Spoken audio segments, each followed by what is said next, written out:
So this slide, whichever I'm going to use here, that's also available in the LMS. Okay. So the classworks, everything is there as well, all the problems. So some of the classworks we will be doing it in the class itself. Some classworks, extra classworks, I'll be giving you. Okay. Then 50 plus assignments are there.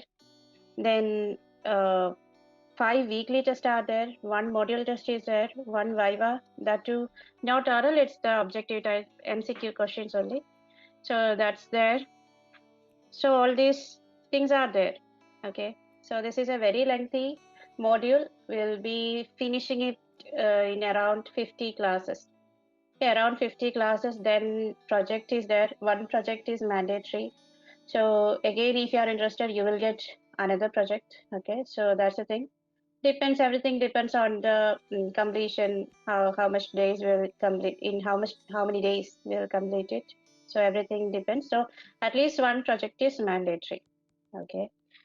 So this is the overall view of the C. Then we will see, like, in each and every chapter, what all things are there. Like, we'll have an overview on that soon, now itself.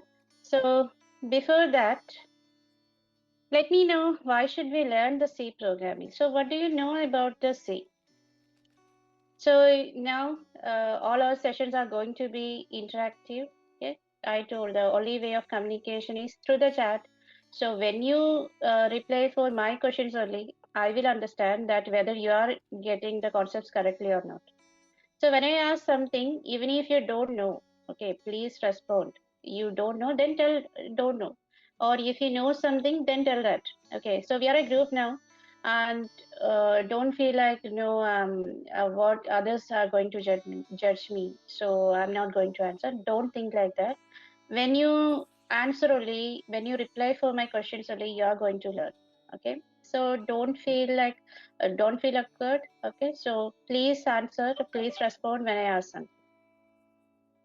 Well, so my very first question, why should we learn the C programming, or do you have any idea about the C programming, like how old it is at least? Anybody, do you know do you have any idea, like how old this C programming is, or why should we learn that now? Any idea? Hmm? Have you heard of C? At least, how many of you are very experts in C? C helps to work more closely with the hardware. Okay, it's base built up for each technology. Okay, for other technology. Okay, good. Then it's basic to learn any programming. Okay, very good. Invented by Dennis Ritchie. Correct. Okay, so invented by Dennis and Ritchie. Is that the reason we study that? It's for a reason, right? So free for creating application, yeah, widely used in embedded applications, correct? Well, so this C programming is known as, like, whatever you are telling, they are correct answers only. So overall, I'll tell you. And before that, before going with that, how many of you are very experts in C, or are you all just beginners? General purpose programming language. Okay, very popular, correct. Okay, Saddam Hussein, you're right. Beginner, beginner, so many beginners. No issues. We'll be even starting with the basics. So only after completing, so like half of the module, we will be completing the basics only. Then only we will move on to the advanced topics. Okay, fine, no issues. So I just wanted to know, like, what's the level? Okay, new to this. Fine, no issues. So the C is like the very old language. It's known as the mother of all programming languages. Okay, it's a very old language, and it's known as the mother of all programming languages. So why the C is even now, even used now, or why are we going to learn the C? That's for a reason. Okay. So to understand that, first of all, you should understand the categories of programming languages. Okay, so in fact, the C is known as middle level language. So to know that, you should know the categories of programming languages. So three categories are there. There are three categories of programming languages.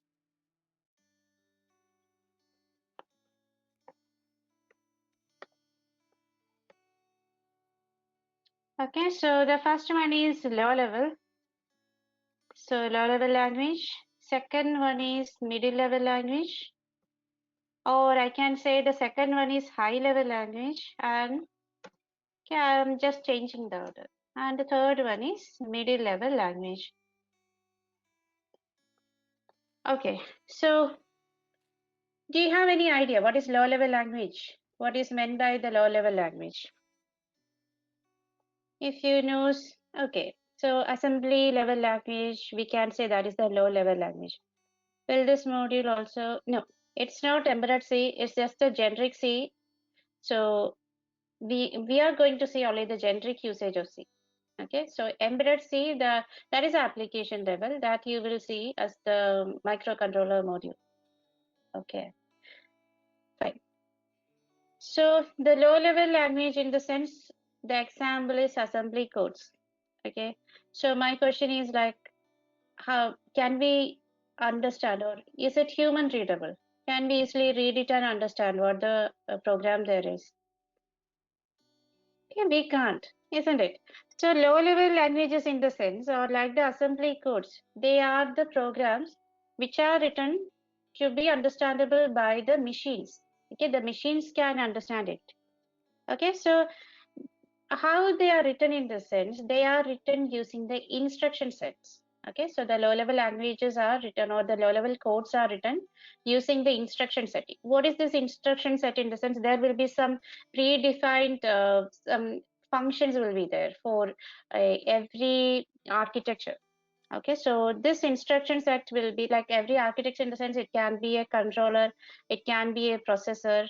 Okay, so every processor or the controller will be having a set of instructions. Instruction, it's called the instruction set, and it can be used only for that particular architecture. Okay, it can be only used for that particular architecture.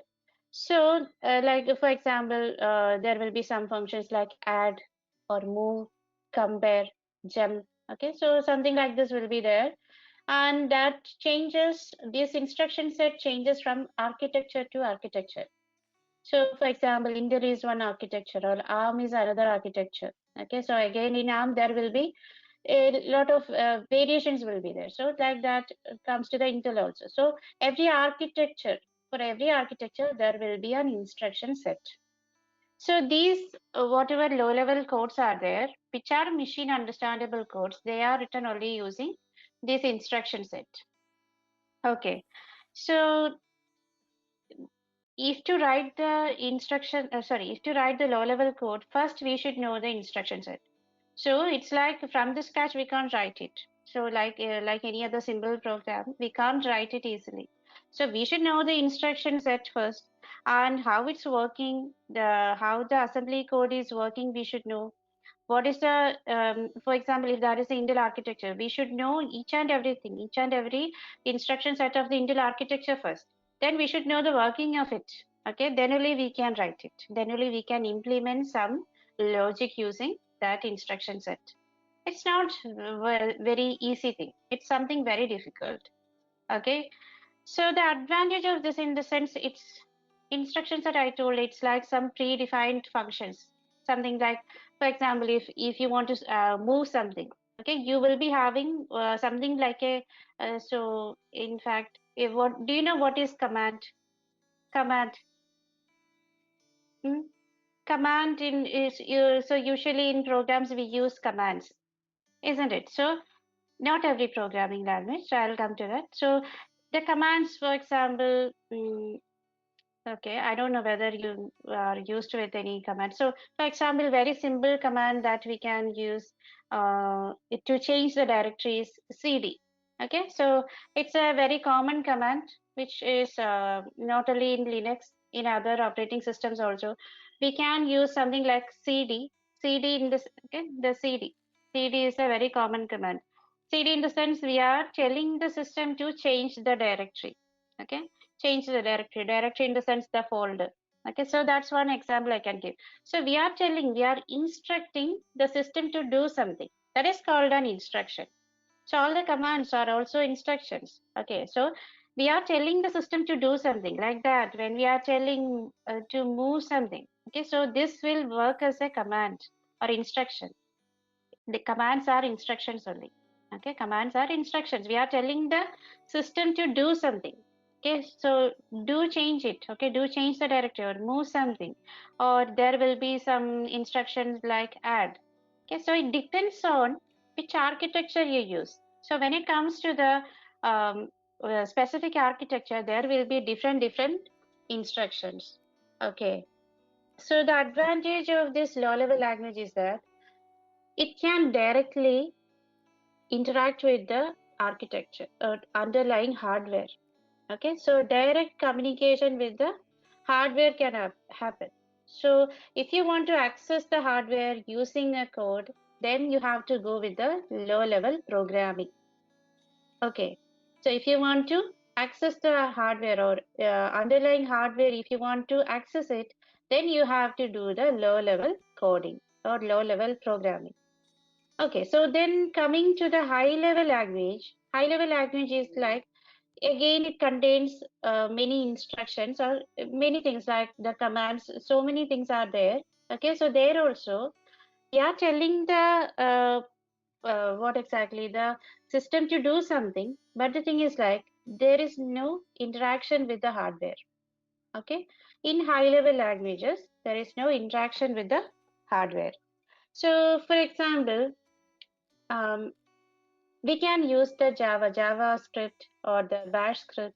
Have you heard of these scripting languages? Java scripting, Bash scripting, even the C++ and C. Okay, they can, like, if you're writing a simple program just to work like a calculator or just to print the hello. Okay, so it's not going to interact with the hardware directly, isn't it? So every program like this, when I'm writing a program just to print a hello, it's not going to interact with the hardware directly. Okay, so if the hardware, to access the hardware and to interact with that directly, if you are writing a code, that is the low level programming. And when you're writing like a code, that can be generic one, which can work independent, like it's not depending on the architecture. Okay, we are not using any instruction set. Instead of that, we are using some instruction or the commands or some predefined functions which are very common in use, which can be, that program can be executed in any system. So it can be a Linux system, it can be a Mac, Windows, iOS, anything. So it will work perfectly independent of the architecture. It's not depending on the architecture. So the low level codes, we can't take it to one another architecture. Okay. So the low level codes will work only with respect to one architecture. So they are not portable. Okay, they are not portable in the sense that we can't use the same coding. So if it's created for only the Intel architecture, then it can be implemented only in the, or it can be used only in the Intel architecture. So if you want to implement the same logic on the ARM architecture, then from the scratch, as a programmer, you have to learn the instruction set first. Okay, then only you have to write the program or the assembly coding for that particular architecture. So that is the drawback of the low-level language. The advantage is that it can directly interact with the hardware, and like the interaction or the execution of this program will be very fast. Okay, why? Because they are very close to the hardware. So the disadvantage is that when you change the architecture, it's not going to be easy. It's very difficult. So if there is some change for the architecture, the entire code need to be changed. That is the drawback. So high level language, like even